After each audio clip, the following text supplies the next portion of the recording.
Manchester United. And that's about all you need to know about what kind of anime takes you're about to hear in this video. Anime is hard to understand, and not one because most English dubs sound like the bass of a dump at 3 AM, but because of its not so obvious Japanese. I've never properly watched anime before, but over these past couple months of watching and reading various shows, I've slowly began to notice everyone's a gimp. Now, contrary to what most outsiders think of when they hear about anime, there's a lot of things that anime does differently to a traditional film. Let's start with the characters. Now, it'd be nice if I could name some of them, but obviously, judging where I'm from, I think remembering a name beyond Barry just down the street was going to be a bit of a challenge. Sakura, Izumi, San, Fuji, and Hal. These are just some of the countlessly recycled anime character names that, honestly, I probably just mixed up somewhere. I mean, maybe besides from, like, Yuki Tsunoda, I can't really tell if some of these names are real. Then you've got the storyline. See, unlike in movies, anime shows usually originate from a book, and they call it manga. Now, I don't think I've ever seen a greater anti-dyslexia campaign than this. This is what manga looks like. My first reaction was, where am I looking? I don't know. I read, like, a couple chapters of some of these anime books, and I'm pretty sure I read it in the wrong order, but besides, it's big business, and they're wondering if this story could be turned into an anime, you know, because anime is animation. Yeah, anyway, they want to turn this book into a show, and this is where my rant begins.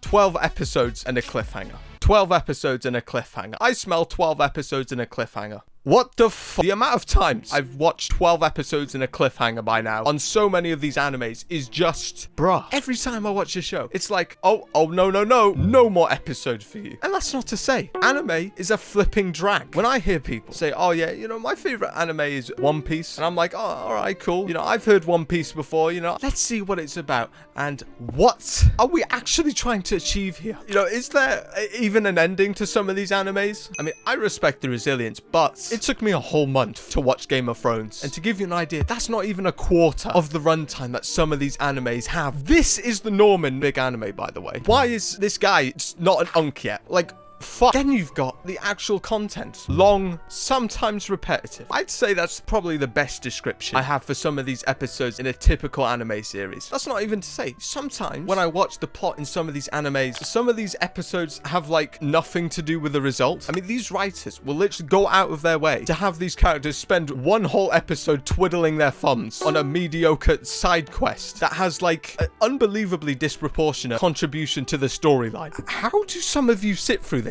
Genuinely, you know, I watched this anime, Love is War. Great anime, right? But I can't help but feel about a third of the anime series felt like it had nothing to do with the storyline and was just some complete waffle. Sometimes it feels like I'm laying back, sitting through some of these episodes and wondering, this is a great anime, by the way. Why are there scenes that should take no longer than 4 minutes get dragged out for an entire episode? Why? In just 2 hours, animes get done about a third of what a movie gets done in the same length of time. And I get that some animes can go more in depth into their character development, but man, there is just so much filler. Now, like, obviously I'm gonna have some people firing back at me in the comments section saying, but what about the 90 minutes of a football match that is just kicking a ball? Well, you see, it's 90 minutes for a chance for one of the players to completely tip the tide and descend the club into chaos. Like, come on. I'm sorry, filler doesn't do that in anime. But don't worry, it gets worse. You know how every story has an ending to it? You know how typically stories will usually go along the lines of, you know, something happens, the protagonist saves the day and does something cool, you know, defeats the villain and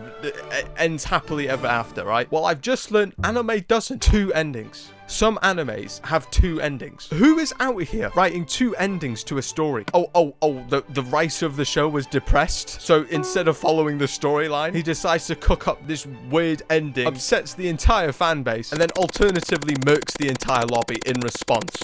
What? And you wonder why weebs are so strange. This is not normal. And if it's not a 2-sided ending, it's a 5 billion episode WWE SmackDown continuation of the series until the writer just packs himself into the ground. Beats me. Then you've got the anime relationships and character development. Why is it that most anime scenes involving a boy and a girl end up just becoming outright perverted or just anything but easygoing? Why is it that when a guy and a girl are in bed about to kiss, that someone randomly just storms the room in disbelief when they were the same people to set it up?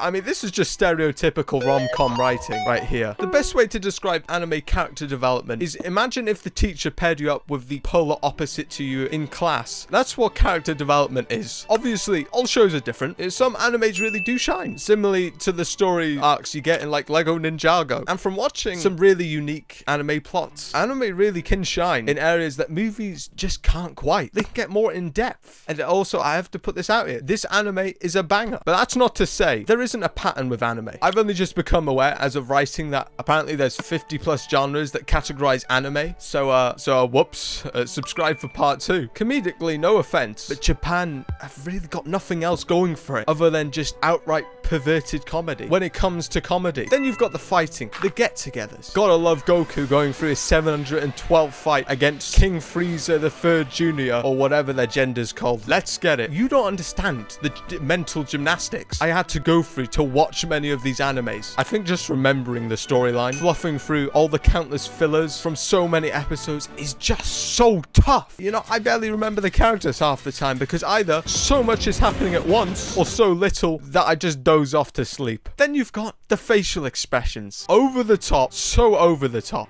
Sometimes you just can't even defend it, man. Honestly, I don't know what it is with these anime writers being so obsessed with character expression, but maybe that's a cultural difference. I say at minimum, the reactions from some of these anime characters is about on par with how football players call foul during a match. And, you know, sometimes it can become a bit exaggerated. But if the protagonist isn't getting obliterated by the opposite gender in a rom-com, some animes decide to get a little bit sus. I've never watched a single, and get this, a single anime where there isn't just some extremely degen plot, which at worst is just a bit sad and out of touch, and at best, there isn't any best. It's actually just trash. How can you rate this a 16 plus when you're showing scenes like this? Imagine the writer sitting there going like, yo, what am I gonna write for this chapter? Let me write a plot in Alabama. I mean, don't get me wrong, the game's the game. I mean, look, I understand if the character is like an actual monkey in the storyline, but this is just going too far. I don't care if 1 million people see this video, but I'd imagine a lot of you have some explaining to do, because what the fuck? And finally, you've got the community. Now, as someone who's met a weeb in person, I've got a lot to say about some of you lot. This guy was into Dragon Ball, right? You know, of course, great show. One time, we were in a group with some other friends discussing one of the games he's been playing. Now, it's not like this guy liked me or anything. This guy hated me, by the way. Maybe because he's a bit weird and I'm not, you know? You get the idea. I mentioned that during an episode of Dragon Ball Z, a certain superhero had a chomp taken out of him by the antagonist. As it randomly comes to my mind, I mentioned this to him.